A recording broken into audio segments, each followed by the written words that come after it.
સુરત શહેરમાં થતા આત્મહત્યાના બનાવો રોકવા પોલીસ દ્વારા વિશેષ પ્રયાસ હાથ ધરવામાં આવ્યો છે। પોલીસે આત્મહત્યા નિવારણ હેલ્પલાઇન નંબર શરૂ કર્યો છે। સુરત શહેર પોલીસ દ્વારા નવો અભિગમ શરૂ કરવામાં આવ્યો છે। શહેરમાં આપઘાતના બનાવો રોકવા માટે સુરત શહેર પોલીસ દ્વારા આત્મહત્યા નિવારણ હેલ્પલાઇન નંબર જાહેર કરવામાં આવ્યો છે।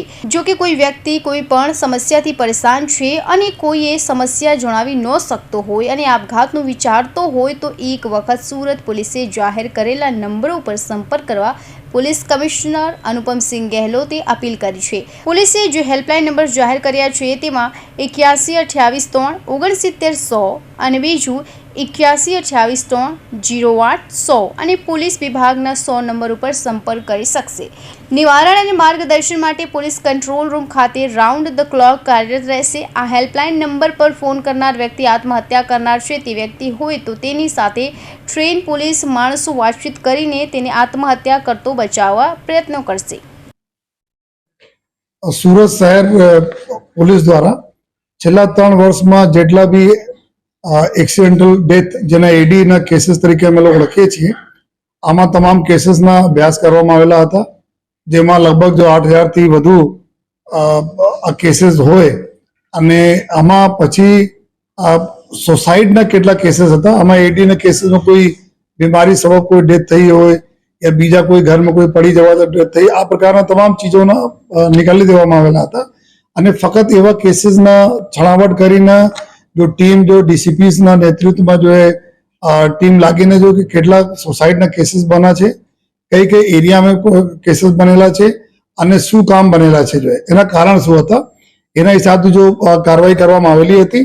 તો એના હિસાબથી અમે જો 3 વર્ષમાં કુલ લગભગ 1866 જેટલા કેસીસ જો સુસાઇડના કેસીસ હતા જો અલગ અલગ કારણોસર સુસાઇડ કરવામાં આવ્યા હતા એના કેસીસના અમે લોકો અભ્યાસ કર્યો જોઈએ અને અભ્યાસના અંતે એવું આપણાને જાણવા મળ્યા કે ટોટલ જેટલા બી સુસાઇડ થયા આમાં લગભગ 26% કેસીસ જો ફેમિલી ઇસ્યુઝના લીધે થયા છે, કે પારિવારિક કોઈ ઝઘડા થયા હોય, ઘર કંકાસના લીધે જો લગભગ 490 જેટલા કેસીસ થયા, એટલે 26% કેસીસ જો સુસાઇડ ટોટલ ઘર ફેમિલી ઇસ્યુઝના લીધે થયા।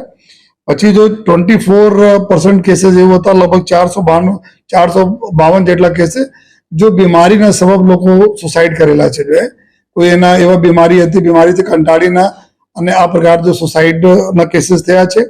અને જો ફાઇનાન્શિયલ ઇસ્યુઝ હતા, જો થોડા એના જો દેવું થઈ ગયા હોય, આર્થિક તંગી આવી ગયા હોય, ખોટમાં બિઝનેસ જતા રહ્યા હોય, આ પ્રકારના કેસીસ ટોટલ 19% છે, 19% 355 જેટલા છે, 19% કેસીસ આમાં આવે છે। બાકી લગભગ 104 કેસીસ એટલે 5.6% કેસીસ છે જો લવ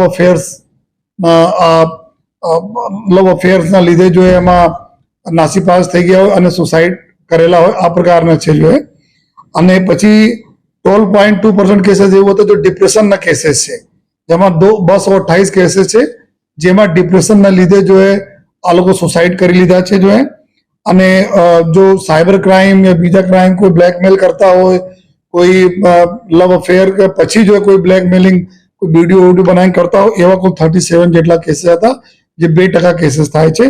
અને પછી જો કેરિયર ફેલિયર, કોઈ પઢાઈ અભ્યાસમાં ફેલિયર થઈ ગયા નહીં થાય, આમાં કુલ 200 જેટલા કેસીસ એટલા લગભગ 11% જેટલા કેસીસ છે જો કે સ્ટડી અને કેરિયર ફેલિયરના લીધે થયેલા છે। તો આ પ્રકારે જ્યારે અમે લોકો એનાલિસિસ કર્યા જોઈએ, એનાલિસિસના અંતે આપણે એવું આવે કે જો અફેક્ટેડ જો એરિયા છે અમારા ઝોન 1માં કુલ 496 જેટલા કેસીસ છે, જેમાં અમારા વરાછામાં 103, કાપોદ્રામાં 171 અને સરથાણામાં 152 આ મેક્સિમમ જો પોલીસ સ્ટેશન અમારા છે જ્યાં મેક્સિમમ કેસીસ થયા છે।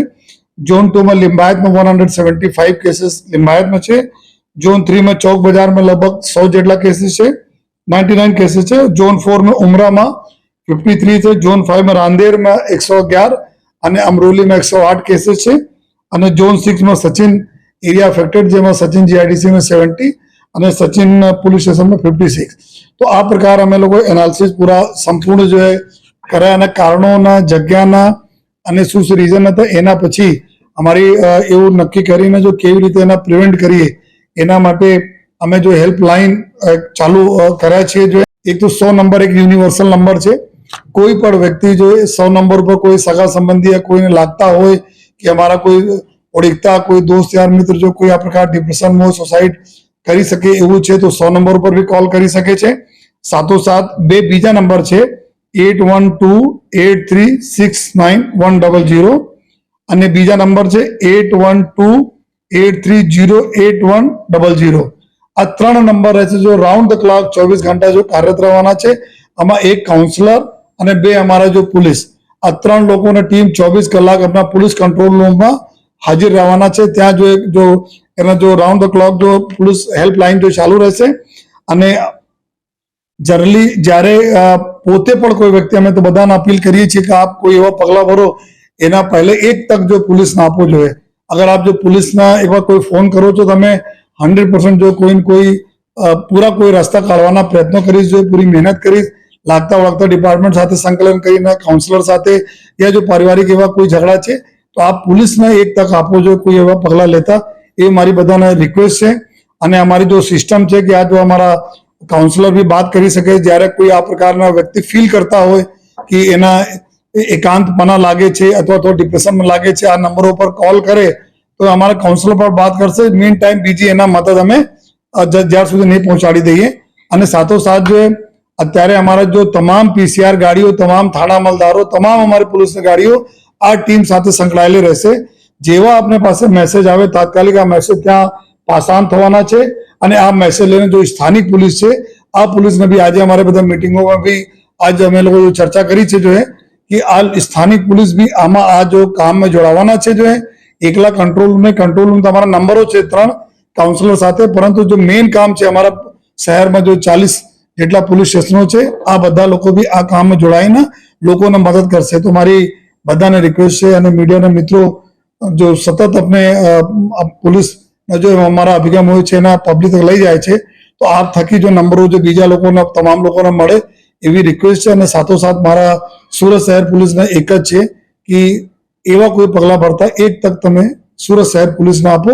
અમે પૂરી નિષ્ઠા સાથે જો કોશિશ કરીશ કે આપના આ પ્રશ્નો જો સોલ્વ કરી શકીએ અથવા જો આપને એવા રાહત આપી શકીએ જેથી આપ આ પ્રકારના પગલાં નહીં લો.